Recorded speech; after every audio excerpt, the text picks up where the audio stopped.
नमस्कार दोस्तों। आज मैं फिर आपके सामने उपस्थित हूँ। पीछे मैंने एक वीडियो बनाया था शेयर बाज़ार की इन्वेस्टमेंट के ऊपर। वो इंग्लिश में था तो मेरे कुछ मित्रों ने बोला कि मुझे हिंदी में भी वलतान बनाना चाहिए। तो मैं आज ये आप सबकी जानकारी के लिए हिंदी में एक वीडियो रिकॉर्ड कर रहा हूँ कि आपको थोड़ा सा ध्यान से सुने और आप हो सकता है इस वीडियो को सुनने के बाद अ, अपना नुकसान करने से बच जाए। देखिए क्या होता है, किसी भी बिजनेस में अगर आप इन्वेस्ट करना चाहते हैं, कोई पैसा अगर आप इन्वेस्ट करना चाहते हैं, आपके पास सरप्लस पैसा है, तो उसके दो ही तरीके हैं।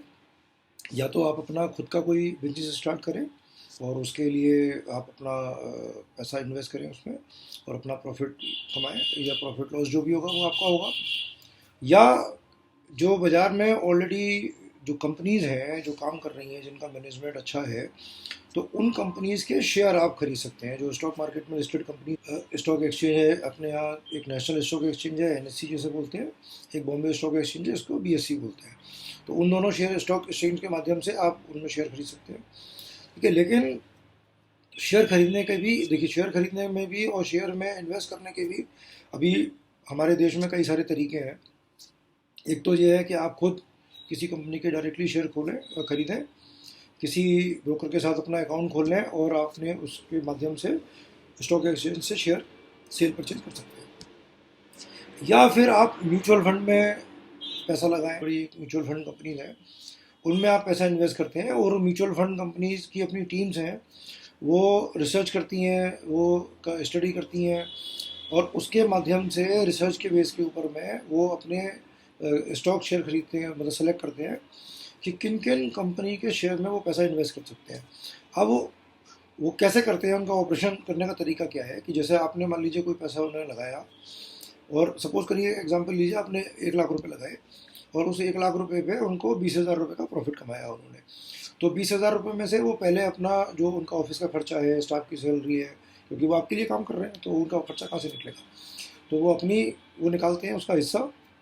उसके बाद जो बाकी पैसा होता है वो आपको आपके डिस्ट्रीब्यूट कर देते हैं, आपको आपके उसमें आपको दिखने लगेगा कि हमारा इतना पैसा बढ़ रहा है। और वही है कि अगर वो कम होगा शेयर प्राइस, उनकी जो रिसर्च है वो गलत हो गई किसी वजह से, उसकी भी बहुत सारे रीज़न है। मैं आगे इस वीडियो में भी डिस्कस करूँगा उनके विषय में भी कि क्या क्या रीज़न्स हो सकते हैं। तो अगर वो रिसर्च गलत हो जाती है तो आपका पैसा जो है वो कम भी हो सकता है, तो वो रिस्क वहाँ पे बना रहता है। लेकिन फिर भी चूंकि वो एक रिसर्च बेस होता है तो उसके चांसेस फिर भी थोड़ा कम होते हैं, लेकिन हो वो भी सकते हैं। अब जो मेरा अपना अनुभव है, जो मैंने शेयर बाज़ार में देखा है पीछे, तो लोग कहाँ नुकसान उठाते हैं और क्यों उठाते हैं नुकसान। जनरली होता क्या है कि हम जब शेयर में इन्वेस्ट करते हैं, एक तो ये होता है कि हम खुद ही अपने अकाउंट खोल लेते हैं और अपने बेसिस पे, अपनी अपनी नॉलेज के बेस के हिसाब से इन्वेस्टमेंट करते हैं। एक है जो हम ब्रोकर की सलाह पे इन्वेस्टमेंट करते हैं। तो चूंकि ब्रोकर भी उस बिजनेस को काफ़ी टाइम से कर रहा होता है, उसको उस बिजनेस के फंडामेंटल्स पता है, वो जानता है कि शेयर बाज़ार की उतार चढ़ाव को थोड़ा बहुत समझता है, न्यूज़ देखता है, उसको स्टडी करता है, अगर मतलब ढंग का आपका कोई ब्रोकर है तो उसके अपनी रिसर्च के माध्यम से वो आपको सलाह देता है कि आप कहाँ पैसा लगाएं, कैसे प्रॉफिट कमा सकते हैं, क्या हो सकता है, ठीक है, क्या दिख रहा है मार्केट का सिनेरियो। तो अब क्या होता है कि वो जब, जो मेरा अपना मतलब जो मेरा देखा हुआ है कि हम जब किसी को एडवाइस करते हैं कि भाई आप ये शेयर खरीद लो, ये शेयर खरीद लो, ये शेयर खरीद लो, और वो परचेज जो है हमारी राइट हो जाती है, और हमने जब किसी अपने क्लाइंट को 10 बार 15 बार प्रॉफिट कमा के दे दिया, तो होता क्या है कि क्लाइंट को लगता है कि अब वो सब शेयर मार्केट समझ चुका है, और फिर वो क्या करते हैं कि वो सलाह देना शुरू करते हैं ब्रोकर को आके कि यार वो शेयर भी तो खरीद सकते हैं, ये शेयर भी तो खरीद सकते हैं। अब उनको चूंकि आदत तो नहीं है स्टडी करने की, उन्होंने कहीं से सुना। कई सारे मेरे क्लाइंट ऐसे हैं जिनको मैंने देखा है कि वो करते क्या है कि उनके पास एसएमएस आते हैं। जैसे जब हम किसी ब्रोकर के साथ अकाउंट खोलते हैं तो आपकी कुछ सारी इन्फॉर्मेशन पब्लिक डोमेन में चली जाती है, तो उनके पास एक सूचना पहुंचती है लोगों के पास में कि ये जो बंदे हैं ये शेयर बाज़ार में डील कर रहे हैं, अब इन लोगों से हम कांटेक्ट कर सकते हैं। तो क्या करते हैं कि आपके पास बल्क में मैसेज या ईमेल आते रहते हैं कि इस कंपनी के शेयर में उछाल आने वाला है, इस कंपनी के शेयर में तेज़ी आने वाली है, और वो 10 रुपये से अब 50 रुपये हो जाएगा, 10 रुपये से 100 रुपये हो जाएगा, तो खरीद सकते हैं। अब उसके पीछे जो सिस्टम काम कर रहा होता है वो मैं थोड़ा सा आपको बताता हूँ, क्योंकि जैसे जब मैं ऐसे शेयर मेरे पास कोई लाता है, तो जब उनके फंडामेंटल चेक करता हूँ तो मैं शॉक हो जाता हूँ कई बार। मतलब मुझे बड़ा झटका सा लगता है कि ये हो क्या रहा है। तो मैंने उसकी स्टडी करी पूरी। कई बार क्या होता है कि उन कंपनी की ना कोई सेल है, ना कोई परचेज है, ना कोई प्रॉफिट है। पिछले 4-5 साल में कुछ नहीं है, कंपनी कुछ नहीं कर रही है। अब वो शेयर लेकिन लिस्टेड है। तो क्या करते हैं कुछ जो चालाक जिन्हें कहना चाहिए, या धूर्त कह लो, या जो भी कह लो, वो जो ब्रोकर्स हैं वो क्या करते हैं, उन कंपनी के शेयरों में ऐसे मैसेज निकाल के डिमांड निकालते हैं। और जो भोले वाले लोग हैं उनको पता तो होता नहीं है। अब वो खुद बिजनेस कर रहे होते हैं, खुद शेयर बाजार में घुसे हुए हैं, तो वो ऐसे शेयर खरीद लेते हैं कई बार और फंस जाते हैं। फंसते कैसे हैं और होता क्या है कि आप उनकी देखोगे तो जैसे ये जो कंपनी लिस्टेड है बट कोई बिजनेस नहीं हो रहा है उनका, उनके शेयर के भाव होंगे 20 पैसे, 30 पैसे, 50 पैसे, 1 रुपया, 2 रुपया। ठीक है। और उनमें वॉल्यूम आ रहा होगा 2-4 हज़ार शेयर का पूरे दिन में, कि 2-4 हज़ार शेयर कोई खरीदता बेचता होगा, 100 शेयर कोई खरीदता बेचता होगा, और उनके रेट आ रहे हैं डेली के। ठीक है, उनमें उनमें वॉल्यूम नहीं है। अब वो क्या करते हैं, ऐसे ऐसे मैसेज चलाते हैं। जब ऐसे ऐसे मैसेज लाखों लोगों पे जाते हैं तो कुछ लोग होते हैं जो भ्रम में आ जाते हैं। तो वो क्या करते हैं, वो जाकर शेयर खरीदते हैं, उसकी डिमांड लगाते हैं 1,000 शेयर। अब मान लीजिए उन्होंने 1 लाख लोगों को मैसेज भेजा, और 1 लाख में से 1,000 लोगों ने 100 शेयर की डिमांड लगा दी। तो अचानक से 1 लाख शेयर का बायर खड़ा हो गया उसके अंदर। तो जो लोग बहुत टाइम से फंसे हुए हैं उस शेयर में नहीं निकल पा रहे हैं, तो वो क्या करते हैं, वो अपने शेयर बेचते हैं। तो अचानक से आपको उसमें ट्रांजेक्शन होना दिखना शुरू होगा। अब अगले दिन लोगों ने देखा, यार वो मैसेज आया था और वो 1 रुपये का शेयर यार 1 रुपये 20 पैसे हो गया। अब वो 1 रुपये 20 पैसे, 1 रुपये 10 पैसे क्यों होता है वो भी बताऊंगा मैं आपको भी। उससे ज़्यादा क्यों नहीं होता और कम क्यों नहीं होता। तो दोनों ही कारण होते हैं, दोनों चीज़ समझाऊंगा मैं अभी आपको, थोड़ा सा ध्यान से सुने। और आप हो सकता है इस वीडियो को सुनने के बाद अ, अपना नुकसान करने से बच जाए। अगर आप इस वीडियो को ध्यान से अब तक सुन रहे हैं तो आपको ये फ़ायदा देगा हमेशा। तो होता क्या है कि जब वो 1 लाख शेयर की डिमांड आ गई, अब शेयर का प्राइस हो गया 1 लाख 1 रुपये 10 पैसे, 1 रुपये 20 पैसे अगले दिन। अब वो लोगों ने देखा, यार वो मैसेज आया था और भाई ये तो प्राइस चल रहा है। तो वो दिमाग नहीं लगा रहा किसी ने। फिर मान लीजिए अगले दिन 1,000 बायर फिर खड़ा हो गया, और उन्होंने 100 की जगह 200 शेयर लगा दिए। या जिनको 100 कल उन्होंने खरीदे थे, उन्होंने जो है आज देखा यार 1 रुपये 10 पैसे हो गए, तो उन्होंने 200 की सेल परचेज लगा दी। तो अचानक से उनमें वॉल्यूम दिखना शुरू हो जाएगा। मतलब 2 lakh share, 3 lakh share, 4 lakh share, 10 lakh share, ऐसे ट्रेडिंग होनी शुरू हो जाती है उसमें। अब चूंकि वो 10 पैसे 20 पैसे क्यों बढ़ता है, उसका एक रीज़न ये है कि कई सारे स्टॉक एक्सचेंज के अलग अलग नॉर्म्स हैं। सबने ना ब्रैकेट लगा रखे हैं कि जिससे इन्वेस्टर को एकदम नुकसान ना हो किसी बड़े इन्वेस्टर के आने से मार्केट में या जाने से मार्केट में। तो सर्किट लगा रखे हैं। सर्किट क्या होते हैं कि उन्होंने कैपिंग कर रखी है कि एक दिन में किसी शेयर का भाव 5 पैसे, 5%, 10% या 20%, मतलब वो शेयर की अपनी क्रेडिबिलिटी के ऊपर है। जो लो क्रेडिबिलिटी के शेयर हैं उनमें कैपिंग 5% की होती है। जो थोड़ा मीडियम मतलब क्रेडिबिलिटी के शेयर हैं, जिनकी साख थोड़ा मीडियम कैटेगरी की है, उनके शेयर में 10% की कैपिंग होगी। जो अच्छी साख वाले शेयर हैं वो 20% तक ऊपर नीचे हो सकते हैं, क्योंकि उनमें अचानक से कोई बेचने ऐसे एकदम से नहीं आता है कोई।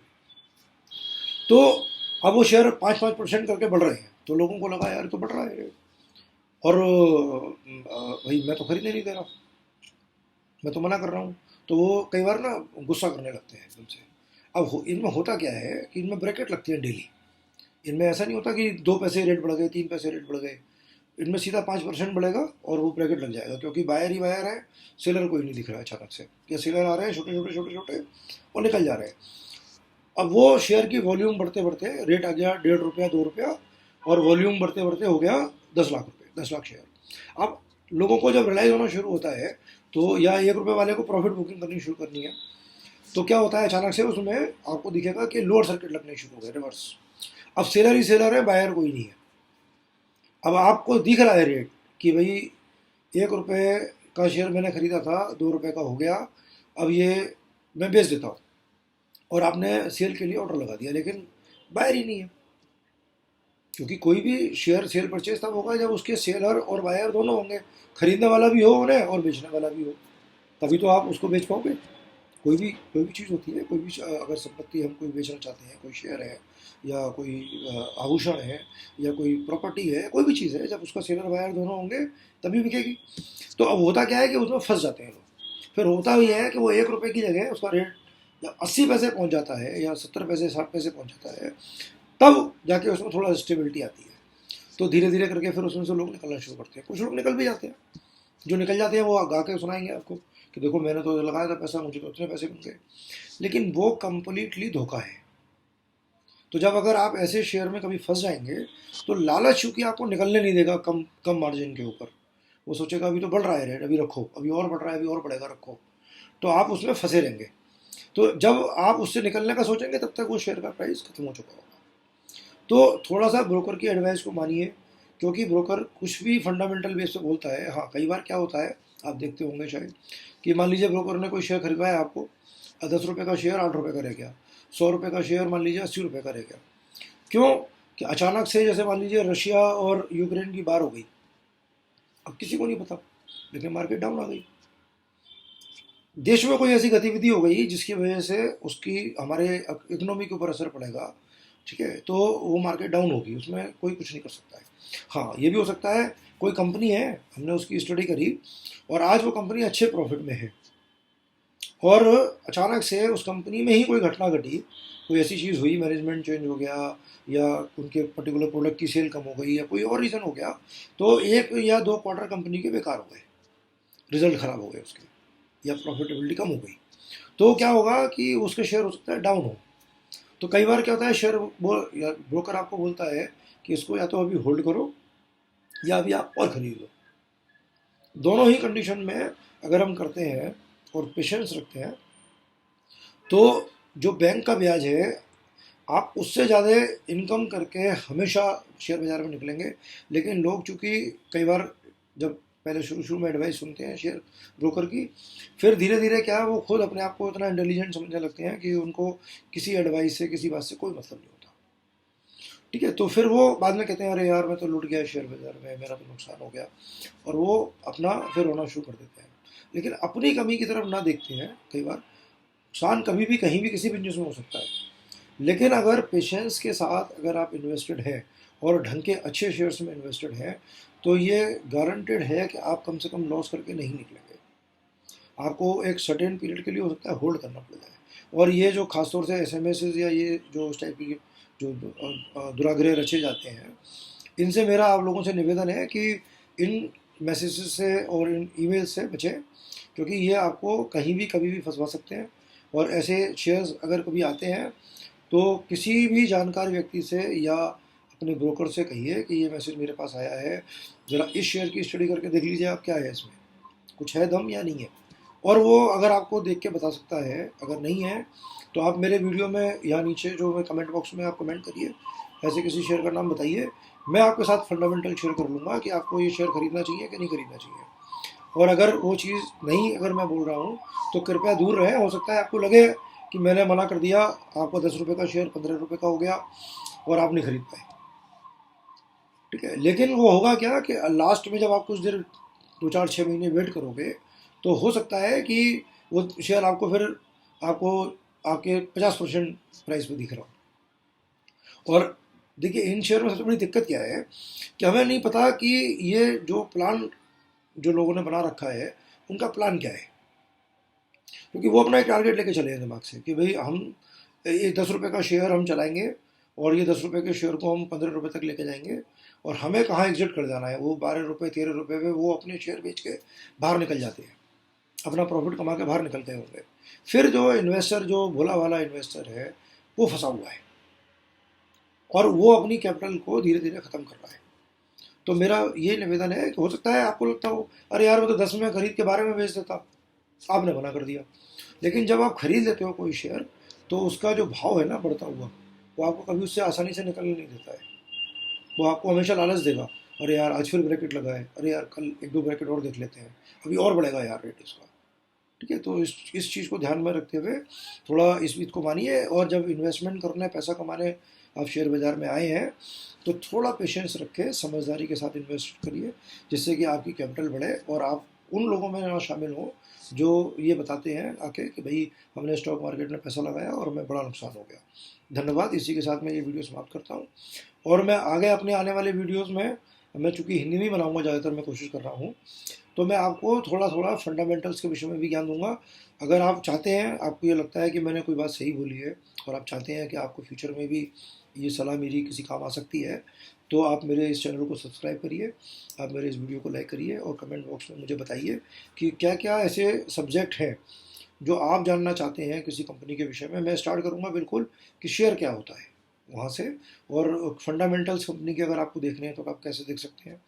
आप अगर फाइनेंस के आदमी नहीं भी हैं, आपको अगर फाइनेंस समझ में नहीं भी आता है, तो भी आप फंडामेंटल चेक कर सकते हैं अपने आप से। तो इसके विषय में जानकारी दूंगा मैं। धन्यवाद।